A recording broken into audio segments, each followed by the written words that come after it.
d'acteurs. Donc on voit beaucoup de gens, surtout si vous avez un film qui est un ensemble. On ne peut pas simplement regarder une liste en disant celui-là sera bon, tel autre sera bon.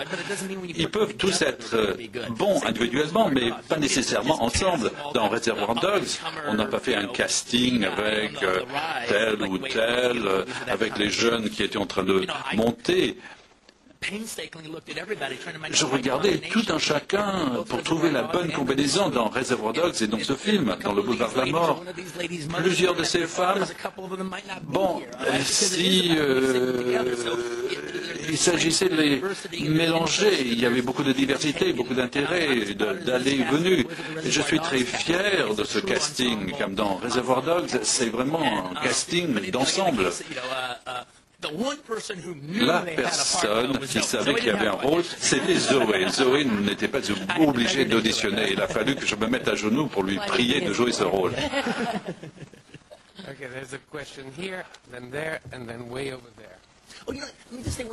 Encore une chose, je me rappelle ce que j'allais dire tout à l'heure. Quand vous avez posé la question concernant les gens qui ont été influencés par mes films, etc., j'ai été flatté par ça.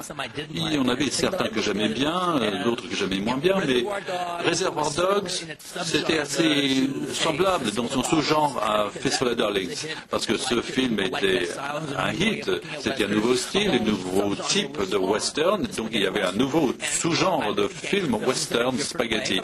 Et j'ai abordé les films de gangsters d'autres manières, mais c'était peut-être dans le vent, il y avait beaucoup de réalisateurs qui allaient dans ce sens-là, mais j'étais peut-être le premier. Et ensuite, j'ai ouvert l'imagination, tel que les Italiens et les Espagnols ont ouvert leur imagination. Alors, j'ai ouvert un sous-genre à l'intérieur d'un genre bien établi avec Reservoir Dogs. Voilà, c'est comme ça que ça s'est passé. Le micro ici et là-bas.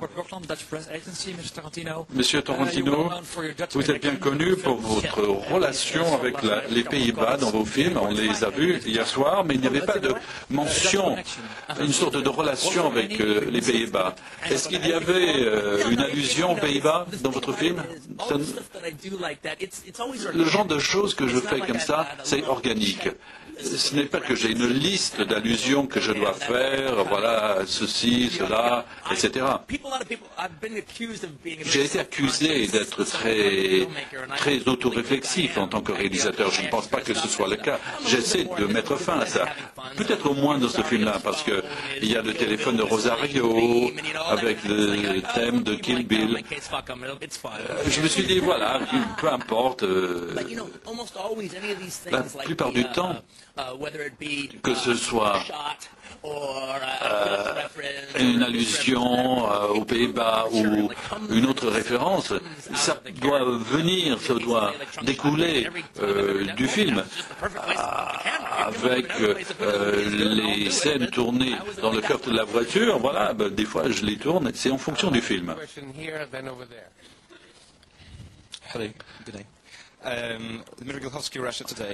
Russia Today, on vient de comprendre, ou vous avez compris, peut-être que vous avez beaucoup de fans en Russie. Oui, je me suis bien amusé en Russie. Voilà, vous avez beaucoup de fans. Parce que la Russie est un peu comme un western. Quels sont vos projets d'avenir? Est-ce que vous pourriez tourner un film en Russie?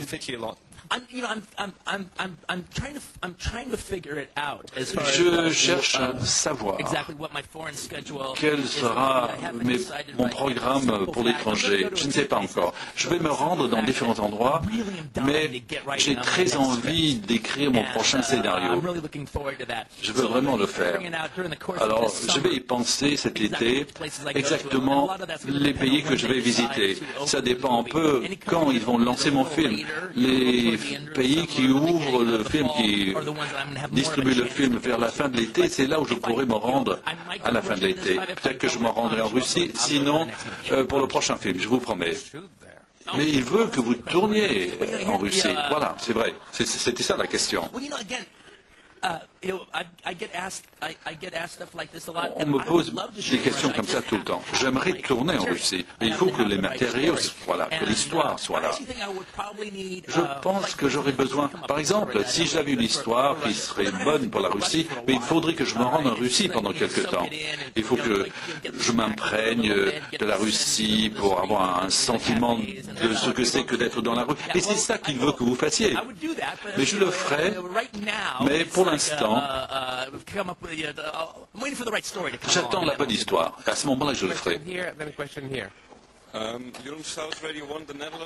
Les Pays-Bas, M. Tarantino, dans mon pays, il y a des journalistes qui seraient disposés à payer une centaine de dollars. Vous pouvez répéter, je n'ai pas compris. Certains de mes collègues, on leur a demandé s'ils voulaient payer 1500 dollars pour un siège dans votre press junket. Qu'est-ce que vous entendez par ça? On leur a demandé de payer 1500 dollars pour vous rencontrer. Est-ce qu'il y a quelqu'un qui a payé 1500 dollars pour être ici? Pour avoir le privilège d'être assis à côté de vous, on leur a demandé 1500 dollars. Je n'ai pas compris la question. On peut en parler après la conférence de presse? Merci. Good morning. My name Bonjour. is Kujuk and I'm with the Arab Radio and Kujuk DRT.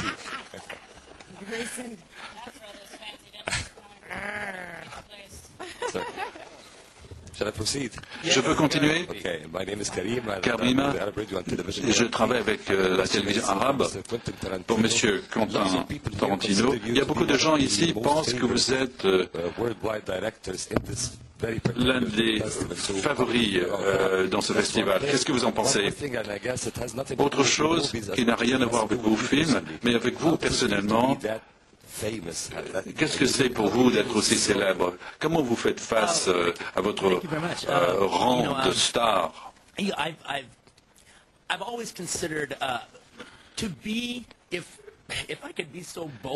Si je peux me le permettre, et je le dis parce que vous êtes en train de le dire, si je suis un fils préféré de Cannes, pour moi c'est un honneur, mais je n'ai pas suffisamment d'adjectifs, et pourtant j'aime bien les mots. Depuis que j'ai 15 ans, peut-être 14 ans, la première fois que j'ai entendu parler de Cannes, il y avait sans doute un film qui a gagné la Palme d'Or. J'ai demandé qu'est-ce que c'est. Donc je savais que ce festival du film existait et que c'était tellement important qu'on mettait la palme sur l'affiche du film. Donc je ne savais même pas ce que c'était qu'un festival du film. Ensuite, quand j'ai appris ce que c'était que Cannes, pour moi, ça a été Mont Olympe. C'est là où vont les dieux, c'est là où les grands cinéastes se rendent, c'est là où il y a les plus grands films qui sont montrés pour la première fois. Il y a les marches, il y a le tapis rouge.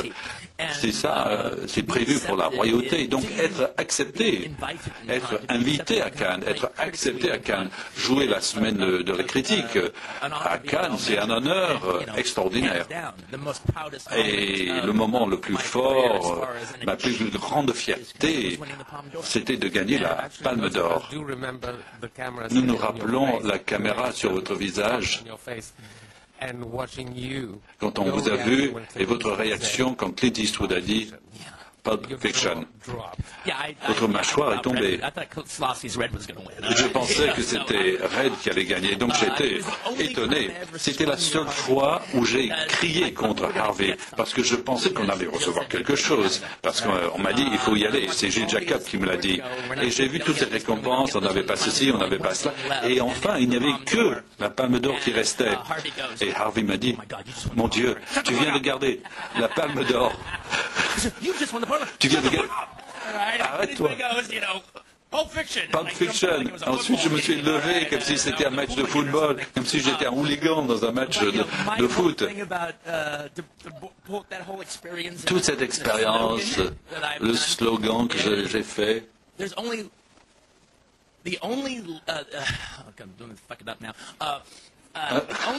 Je ne veux pas me tromper. Mais la seule autre chose la plus prestigieuse que la liste des réalisateurs qui ont gagné la Palme d'Or, c'est la liste des réalisateurs qui n'ont pas gagné la Palme d'Or. Sur quoi, mesdames, messieurs, notre conférence de presse est terminée. Merci beaucoup. Rosario.